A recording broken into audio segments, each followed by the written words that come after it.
જય શ્રી કૃષ્ણ. આદિ શંકરાચાર્ય કે જેમણે ભારતીય સંસ્કૃતિ અને આધ્યાત્મિક એકતામાં મહત્વનો ફાળો આપ્યો. માત્ર 8 વર્ષની આયુમાં જ બધા જ વેદોમાં પારંગતતા મેળવી લીધી તેવા આદિ શંકરાચાર્યનો આજે આવિર્ભાવ દિવસ છે. તો ચાલો આપણે તેમના જીવન ચરિત્રની એક નાનકડી ઝાંખી જોઈએ. તેમનો જન્મ વૈશાખ માસના શુક્લ પક્ષની 5મી તિથિના દિવસે ઈસવીસન 788માં કેરળના કાવડી ગામમાં થયો હતો. તેમના પિતાનું નામ શિવગુરુ અને માતાનું નામ આવંબા હતું અને બંને શિવભક્ત હતા. તેથી જ તેમનું નામ શંકર રાખવામાં આવ્યું. આદિ શંકરાચાર્યના જીવન ચરિત્ર વિશે ઘણા બધા ધર્મગ્રંથોમાંથી અનેક પુરાવાઓ મળે છે. તે એક યુગ પુરુષ હતા. ભવિષ્યોત્તર પુરાણ, લિંગ પુરાણ, કર્મ પુરાણ અને શિવ પુરાણના રુદ્રખંડમાં પણ આદિ શંકરાચાર્યજીનો ઉલ્લેખ કરાયો છે. આદિ શંકરાચાર્યજી દક્ષિણ ભારતના નંબૂદરી બ્રાહ્મણ કુળમાં જન્મ્યા હતા.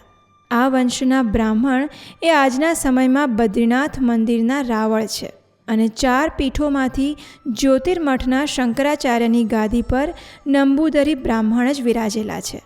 એવું કહેવાય છે કે ઈસવીસન 820માં માત્ર 32 વર્ષની આયુમાં શ્રી શંકરાચાર્યજીએ હિમાલયમાં સમાધિ લીધી હતી.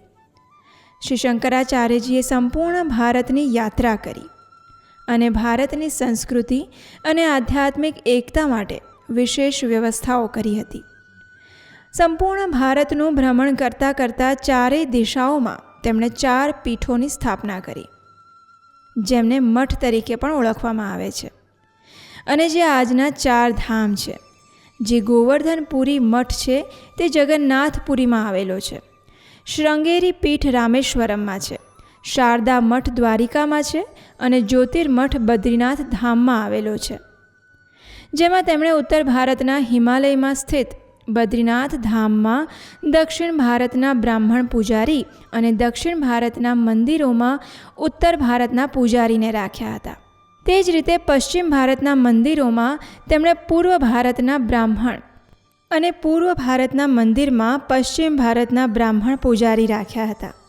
આમ કરવાથી ભારતની 4 દિશાઓ આધ્યાત્મિક અને સાંસ્કૃતિક રૂપે મજબૂત રીતે એકતાના સૂત્રમાં બંધાઈ શકી. આદિ શંકરાચાર્યજીએ પોતાના 4 મુખ્ય શિષ્યોને દેશના 4 દિશામાં સ્થાપિત કરેલ મઠોની જવાબદારી સોંપી હતી અને સનાતન ધર્મનો પ્રચાર કર્યો હતો. આ 4 મઠોના પ્રમુખને પણ શંકરાચાર્યજી કહેવામાં આવે છે. 21 સપ્ટેમ્બર 2023માં મધ્યપ્રદેશમાં ખંડવા જિલ્લાની તીર્થનગરી ઓમકારેશ્વરમાં આદિગુરુ શંકરાચાર્યની 108 ફૂટ ઊંચી પ્રતિમા સ્થાપિત કરવામાં આવી છે, જેને સ્ટેચ્યુ ઓફ વનનેસ તરીકે ઓળખવામાં આવે છે. આદિ શંકરાચાર્ય એ હિન્દુત્વ દર્શાવનાર અને ધર્મ રક્ષક ધર્મગુરુ હતા, જેમને જગતગુરુના નામે પણ ઓળખાય છે. તેમણે સનાતન ધર્મની રક્ષા અને પ્રચાર કરવાના હેતુથી 4 મઠની સ્થાપના કરી હતી અને બ્રહ્મસૂત્રોની ખૂબ જ વિગતવાર અને રસપ્રદ રજૂઆત આપી છે. મઠની સ્થાપના દ્વારા સનાતન ધર્મના જ્ઞાન, શિક્ષા અને આધ્યાત્મિક શિક્ષાનો પણ તેમણે પ્રચાર કર્યો હતો. આ ઉપરાંત સામાજિક સેવા, સાહિત્ય વગેરેનું જ્ઞાન પણ આપ્યું છે. આદિ શંકરાચાર્યજી બાળપણથી જ અત્યંત પ્રભાવશાળી હતા. તેમણે બાળપણમાં વેદો, ઉપનિષદો, રામાયણ, મહાભારતને કંઠસ્થ કરી લીધા હતા અને 8 વર્ષની આયુમાં જ તેમણે સંન્યાસ ધારણ કર્યો હતો. 16 વર્ષની આયુમાં 100થી પણ વધારે ગ્રંથોની રચના કરી નાખી હતી. ઓમકારેશ્વરમાં શંકરાચાર્યજીએ દીક્ષા લીધી, જ્યાં પોતાના ગુરુ ગોવિંદ ભગવત પાદને તેઓ મળ્યા. 4 વર્ષ ત્યાં જ રહ્યા અને તેમણે વિદ્યા ગ્રહણ કરી. પછી પોતાના ગુરુની આજ્ઞાથી તેઓ કાશીમાં આવ્યા અને ત્યારબાદ તેમણે સંપૂર્ણ ભારતમાં ભ્રમણ કરીને સનાતન ધર્મ અને વૈદિક જ્ઞાનનો પ્રચાર કર્યો. ભારતના મહાન દાર્શનિક અને ધાર્મિક પ્રચારક આદિ શંકરાચાર્યએ સનાતન ધર્મના ગ્રંથો વેદાંતનો અદ્ભુત પાયો નાખ્યો હતો. ભગવદ્ ગીતા, ઉપનિષદો અને વેદાંત પર તેમના દ્વારા લખેલા ભાષ્યો ખૂબ જ પ્રચલિત છે. તેમણે તત્વજ્ઞાનના પ્રાથમિક કાર્યકારણવાદ અને મીમાંસા ફિલોસોફીના જ્ઞાન, કર્મ, સમગ્રવાદને નકારી કાઢ્યો હતો અને તેમના ઉપદેશમાં તેમણે કહ્યું કે આત્મા અને ભગવાન એક જ છે, એટલે કે ભગવાન એક જ સમયે સગુણ અને નિર્ગુણ એ બંને સ્વરૂપે અસ્તિત્વ ધરાવે છે સ્માર્ત સંપ્રદાયમાં આદિગુરુ શંકરાચાર્યને ભગવાન શિવના અવતાર માનવામાં આવે છે. તેમણે ઈશ, કેન, કઠ, પ્રશ્ન, મુંડક, માંડુક્ય, ઐતરેય, તૈત્તિરીય, બૃહદારણ્યક અને છાંદોગ્ય ઉપનિષદ પર ઘણા ભાષ્યો લખ્યા હતા. અને આ વેદોમાં લખેલા જ્ઞાનને માત્ર ભગવાનને સંબોધીને લખેલા હતા, જેનો સમગ્ર ભારતમાં પ્રચાર અને ચર્ચા કરવામાં આવી હતી. કળિયુગના પ્રથમ તબક્કામાં શિવ સ્વરૂપ ભગવત્પાદ શંકરાચાર્યએ લુપ્ત અને વિકૃત વૈદિક જ્ઞાનને ઉજાગર અને શુદ્ધ કર્યું હતું. વૈદિક સાહિત્યને દાર્શનિક, વ્યવહારિક અને વ્યવહારિક આધાર પર સમૃદ્ધ બનાવ્યું. કળિયુગના સમયમાં મનુષ્યના ધાર્મિક, આધ્યાત્મિક જ્ઞાન અને રુચિ ઓછી થઈ રહી છે. આમ જોઈએ તો સતયુગની સરખામણીએ ત્રેતાયુગમાં, ત્રેતાની સરખામણીએ દ્વાપર યુગમાં અને દ્વાપરની સરખામણીએ કળિયુગમાં મનુષ્યની બુદ્ધિ, પ્રાણશક્તિ અને ધર્મના પતન થવા એ નિશ્ચિત છે. આ જ કારણ છે કે કૃતયુગ એટલે કે કળિયુગમાં શિવ અવતાર ભગવાન દક્ષિણામૂર્તિએ મૌન પ્રવચન દ્વારા શિષ્યોની કુતૂહલતા, શંકાઓને દૂર કરી. ત્રેતાયુગમાં ગુરુ દત્તાત્રેયને ભગવાન ત્રિદેવ બ્રહ્મા, વિષ્ણુ, મહેશ દ્વારા જ્ઞાન અપાયું અને તેમણે પોતાના વાક્યો અને જ્ઞાન દ્વારા પોતાનો અનુયાયીઓનો ઉદ્ધાર કર્યો હતો. શ્રી નારાયણ અવતાર શ્રી કૃષ્ણ દ્વારા લોક કલ્યાણ માટે આપેલ ગીતા જ્ઞાન, મહાભારત જેવા પુરાણો ગ્રંથોની રચના દ્વારા વેદવ્યાસજીએ વેદોની અને બ્રહ્મસૂત્રોની રચના કરી. ધર્મ અને અધ્યાત્મ જીવિત રાખ્યા હતા અને તે જ રીતે કળિયુગમાં ભગવત્પાદ શ્રીમદ શંકરાચાર્યએ પોતાના ભાષ્યો, પ્રકરણો અને સ્ત્રોત્રની રચના કરીને વિધર્મી પંથોના અને મીમાંસકાવાદીઓના સામે શાસ્ત્રો પર ચર્ચા કરીને નારદ કુંડમાંથી શ્રી નારાયણના વિગ્રહ, શ્રી બદ્રીનાથ અને ભૂગર્ભમાંથી શ્રી જગન્નાથ દારૂ બ્રહ્મને પ્રગટ કર્યા હતા. ત્યાર પછી તેમની સ્થાપના કરી હતી. તેમના અદ્ભુત પરિશ્રમ દ્વારા ધર્મ અને આધ્યાત્મિકતાને પુનર્જીવિત, વિવિધ અને સ્થાપિત કર્યા હતા. આ ઉપરાંત વ્યાસપીઠના પાલન પોષણ અને શ્રી રાજપીઠના રક્ષક શ્રી ધર્માચાર્યોને તેમના કાર્યક્ષેત્રમાં નીતિશાસ્ત્ર, સારા આચરણ અને શ્રોતકર્મ, ઉપાસના અને જ્ઞાનકાંડની યોગ્ય પ્રકારની ભાવના સાથે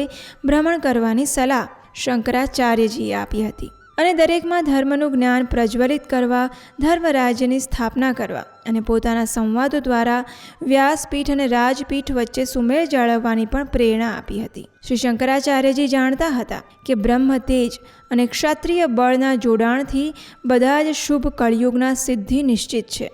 તેથી જ વ્યાસપીઠ અને રાજપીઠને સુધારીને બંને વચ્ચે સૈદ્ધાંતિક સુમેળ લાવ્યો હતો.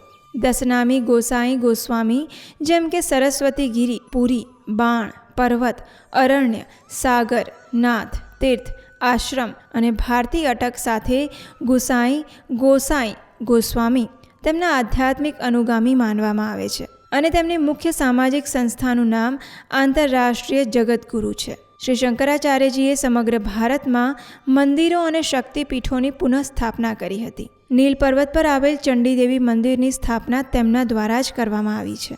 આવા ઘણા મંદિરોની સ્થાપના કરીને તેમણે મનુષ્યના જીવનમાં ધર્મનું મહત્ત્વ સમજાવ્યું છે. તેમણે શિવાલિક પર્વતમાળાની ટેકરીઓની મધ્યમાં સ્થિત શાકંભરી દેવી શક્તિપીઠમાં જઈને માતાની પૂજા કરી હતી અને શાકંભરી દેવી સાથે 3 દેવી ભીમ, ભ્રામરી અને શતાક્ષી દેવીની મૂર્તિઓની સ્થાપના કરી હતી. આ ઉપરાંત કામાક્ષી દેવી મંદિરની સ્થાપના પણ તેમના દ્વારા કરાઈ છે, જેના કારણે તે યુગમાં ધર્મનો વ્યાપક ફેલાવો થયો હતો. આદિ શંકરાચાર્યજીએ અનેક વિદ્વાનોને વાદ વિવાદમાં હરાવ્યા અને ગુરુપદથી સન્માનિત થયા. આદિ શંકરાચાર્યજી માત્ર અવ્યક્ત બ્રહ્મને જ સાચા માનતા હતા અને માત્ર બ્રહ્મ જ્ઞાનમાં જ મગ્ન રહ્યા હતા. તેમણે સમગ્ર દેશને સાંસ્કૃતિક, ધાર્મિક, દાર્શનિક, આધ્યાત્મિક અને ભૌગોલિક એકતાના અતૂટ દોરામાં બાંધી દીધો અને સમગ્ર માનવજાતિને મુક્તિનું સૂત્ર આપ્યું. દુર્જન સજ્જનો ભૂયાત, સજ્જન શાંતિમાપ્નુયાત, શાંતો મુચ્ચેત બંધેમ્યો, મુક્ત ચાન્યમ વિમોચયેત. એટલે કે દુર્જન એ સજ્જન બનવું જોઈએ, સજ્જનોએ શાંતિથી રહેવું જોઈએ, શાંતિપ્રિય લોકોએ બંધનોથી મુક્ત થઈને અન્યને મુક્ત કરવા જોઈએ. પોતાનો હેતુ પૂર્ણ કરીને આદિ શંકરાચાર્યજીએ 32 વર્ષની નાની વયે આ નશ્વર દેહનો ત્યાગ કર્યો અને આ રીતે તેમનું જીવનકાળ માત્ર 32 વર્ષનો હતો. પરંતુ આ સમય દરમિયાન તેમણે સનાતન ધર્મ અને વૈદિક જ્ઞાનને પુનર્જીવિત કર્યું, જેમાં બતાવેલ માર્ગ દ્વારા તે આજે પણ સંતો અને સનાતન ધર્મ માનનાર ભક્તોનું માર્ગદર્શન કરી રહ્યા છે. તો આદિ શંકરાચાર્યજીના આવિર્ભાવ દિવસ નિમિત્તે આજે અમે તમને આદિ શંકરાચાર્યના જીવન ચરિત્રની એક ટૂંકી ઝાંખી સંભળાવી. આ વિડીયો તમને કેવો લાગ્યો એ અમને નીચે કમેન્ટ બોક્સમાં લખીને જણાવજો. આવા અનેક માહિતીસભર અને વૈદિક જ્ઞાનથી ભરપૂર એવા વિડીયોને જોવા સાંભળતા રહેવા માટે તમારા પોતાના આ ચેનલને યાદથી સબસ્ક્રાઈબ કરી લેજો અને નોટિફિકેશન પણ ઓન કરી લેજો, કારણ કે અમારી આ ચેનલ પર કોઈપણ પ્રકારની ભેળસેળ વગર માત્ર પ્રમાણભૂત તથ્યો, માહિતી અને વૈદિક જ્ઞાનને પ્રચારિત કરવામાં આવે છે. તો ફરી મળીશું ખૂબ જ ટૂંક સમયમાં એક વધારે નવીન માહિતીસભર વૈદિક જ્ઞાનથી યુક્ત નવા વિડીયો સાથે. જય શ્રી કૃષ્ણ.